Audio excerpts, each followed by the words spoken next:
Nagaan nagaarra caaluu nagaa waaqayyoo waaqa jiraataa bakkaaf kallattii iddoo isin jirtan hunduma keessatti isiniidhaaf habayyatu hordoftoota qeddistii yuutiib akkam jirtu nagaa keessanii inni madda nagaa keenyaa ta'ee gooftaan haa eebbifamu isiniin jechuun jaaladha. Jirtu miti iddoo jirtanitti nagaa keessanii haa galatu isaan jenna. Isatu nu gargaara, isa nu wajjiniin ta'e inna eebbifamu. Silaa osoo akka namaatti banneer hin jirru turre akka waaqayyoodhaaf jirra kinoo har'a geenye isiniin jechuun jaaladha. Tolee guyyaa har'aa wanti ani qabadhee dhiyaachuu jaaladhe obboleettii koo tokko kan taate akkasuma hordoftuu ishee kan hin ta'e isheenis hordoftuu koo kan taate jechuudha. Iyyuu Cufaaratti kan isheen sababii hafuuraatiin isheen irratti hojjetteen irratti dubbachuu barbaada. Innis maalidha? Ani dhugaadha dubbachuudhaaf taanaani birriin sun kan isheeti ta'uu akkum jetteeyyuu koppii eegosiftee ta'uu hin beeku jechuudha. Maaliif jennaan nama waaqayyoo Iyyuu Cufaadhaanii koppii koosiftee akkasumallee miliyoonni 5 kumni 500 akkaawuntii keerra sii galaa jetteetu ashooftiin jechuudha.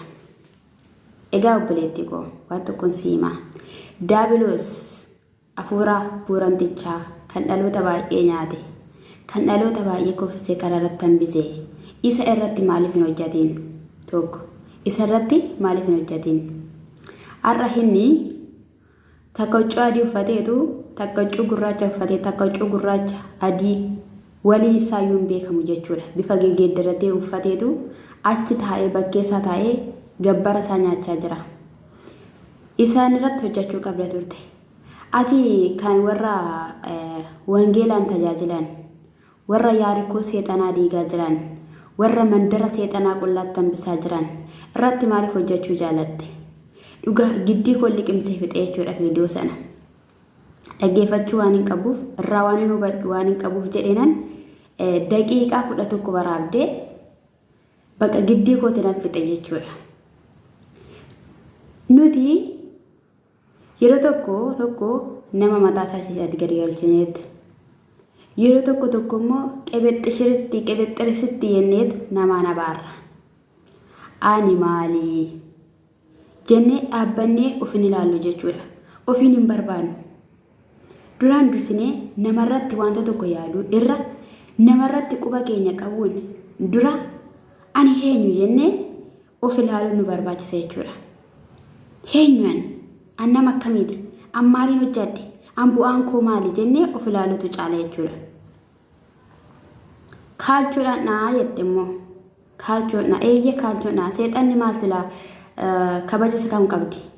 Seexanni kan jireenya namaa barbadeessu amaamee kan jireenya namaa diiguudha. Eenyuuf tolee beeka seexanni? Eenyuuf tolee beeka?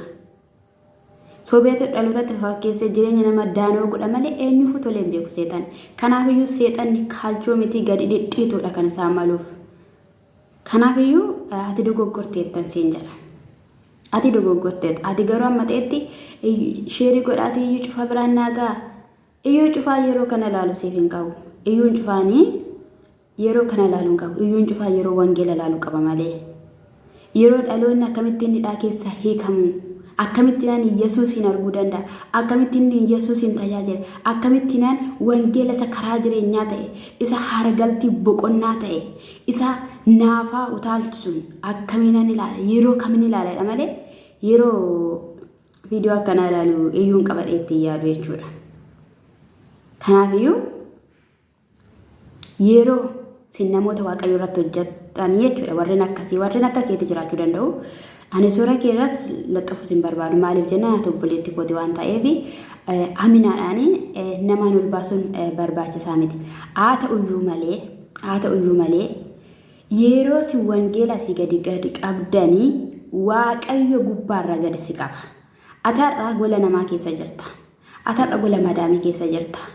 Gooftaa yoon illee balleessira ta'e gooftaa ati dhiisiif karaa dhugaa karaa kee isa dhugaa isa amanamaa sana itti deebisi dhaloonni karaarraa badeera tajaajila wangeelli akkasitti miti kan tajaajilamu wangeelli karaa kana tajaajilamaayu karaati beektu jechuudha wangeelli karaa kana tajaajilama ture garuu namni kun karaarraa badeera nama kana karaarratti deebisi jechuu qabda malee biyya ormaa keessa teessee jechuudha wangeelaan da'oo godhattee nama kanaanii habaaruun qabdu jechuudha sanas ta'e kana ergama waaqayyootidha argitee tajakeetiin ta'uu danda'a gaafa seexanni dhaloota baay'ee irraa kufu gaafa eebbi nama dhaloota baay'ee nyaatamee harka isaa keessa bulee wayin deemu isa keessa bulee Kiristoos hojii hojjetu argiteetta iyyuu cufaame miti kan hojii hojjetu Iyesuus tusa keessa bulee hojii hojjeta jechuudha siigalaa wangeelaan ilaali wangeelaan dubbifadhu akkasumas immoo viidiyoo hojjechuu yoo barbaanne irra ta'e wangeela keessaa xissii fudhannee hojjechuu ni dandeenya wangeela keessaa dubbisnee hojjechuun hin dandeenya nama nammeessuu namaan waan hin taane nama irratti yaannee hojjechuun koomentii dhaloonni nuuf kennuu fi isa dhaloonni waan baay'ee jedhu sana miti jechuudha dhugaan seen jira dhaloonni bara kana iddoo gaariitti miti kan argaman akkasumas immoo isa gaarii dubbatu isa barumsa dhugaa barsiisu biratti mul'atu dhaloonni sababni isaayyuu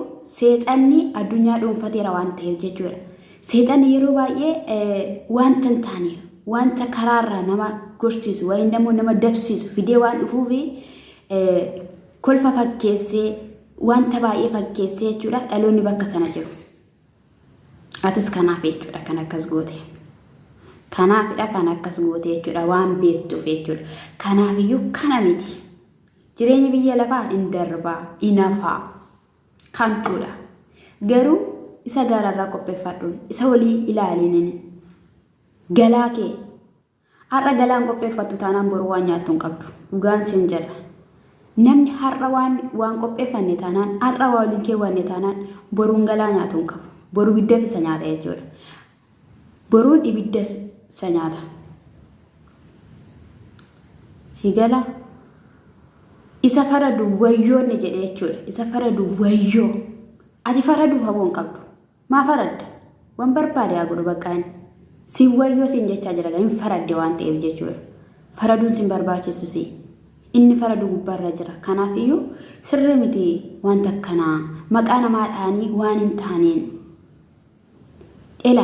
isaaf osoo hin taane wanni osoo hin taane jechuudha amantichaaf osoo hin taane illina nama sanaatiif waan baay'ee eeggachuu qabna jechuudha namni sun hin miidhamaa laata yoo kanaan arge yoo kanaan dhaga'e illina isaan tuqamaa laata jechuu qabna jechuudha ati osama waan tokko siin jedhaniiru ta'eera ta'e akkasumas immoo osoo kana gooteetti siin jedhaniiru ta'e ammam sitti dhagaa mallinaa keetti ammam keessi kee tuqama amma biyyaanni kee tuqama waan nuti tokko yeroo mana madaame sana keessatti yeroo madaame waan tokko sitti dubbatteetti ta'e yeroo immoo osuma hojjettu waan tokko yoo sin jetteetti ta'e illinaan kee ammam si tuqama kanaafiyyuu illina namaatiif yaaduu qabna jechuudha illina nama sanaatiidhaaf yaaduu qabna siin jechuun jaaladha tajaajiltoonni keenya wangeelaan kan tajaajilani waan baay'ee darbaniiru dhugaan siin jedha waan baay'ee jechuudha wanta akkanaatiin hin kufan namni wangeelaa namni dhugaadhaan wangeelaan qabatee ba'e wanta salphaadhaan hin kufu maaliif jennaan waaqayyo jabaadha waan ta'eef jabina isaatiin dhaaba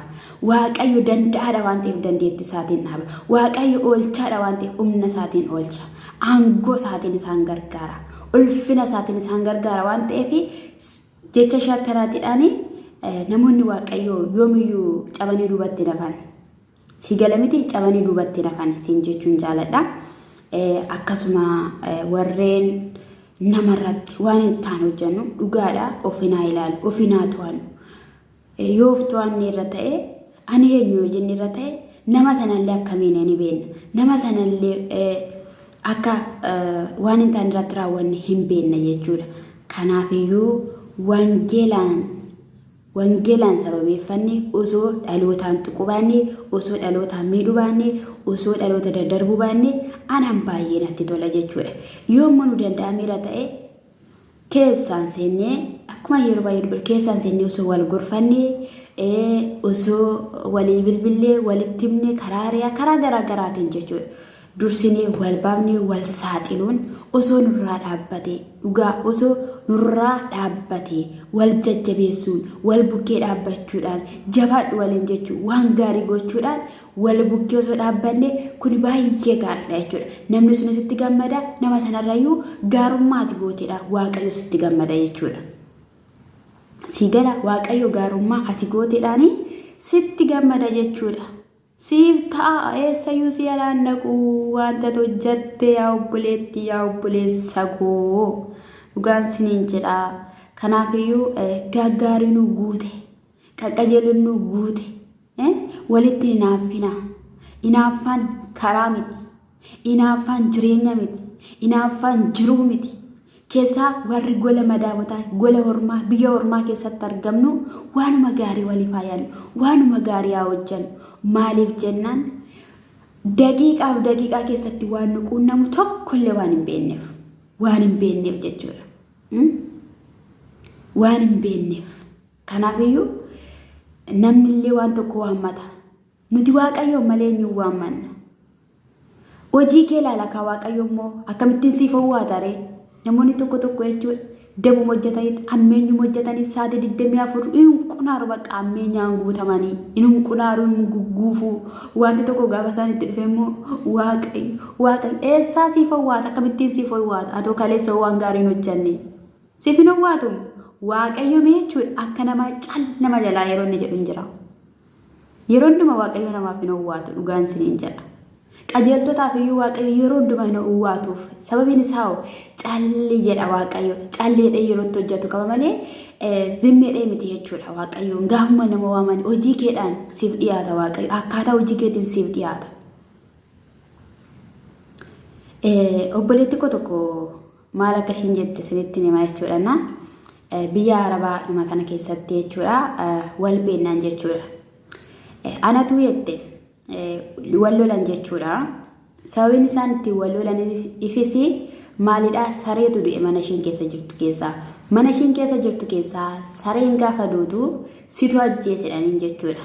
Ishiin garuu yeroo hundumaan kadhatti sareen sun akka du'uuf yeroo hundumaan hin kadhatte jechuudha. Mucayyoo gola Arabaa keessatti argamtudha jechuudha. Obboleettiin kun yeroo hundumaan kadhatti bakka saree sanaan hin jaalanne afurri ishiitii fi afurri saree sanarra jiru wal argachuu hin dandeenye. Yeroo siniin jedhu yeroo tokko mana madaamotaa keessatti wanta garaagaraa irratti hojjetanii waan fidaniif wal cannaqa jechuudha waliif hin galu. Kanarraatidhaan kan ka'e ishiin hin kadhatti.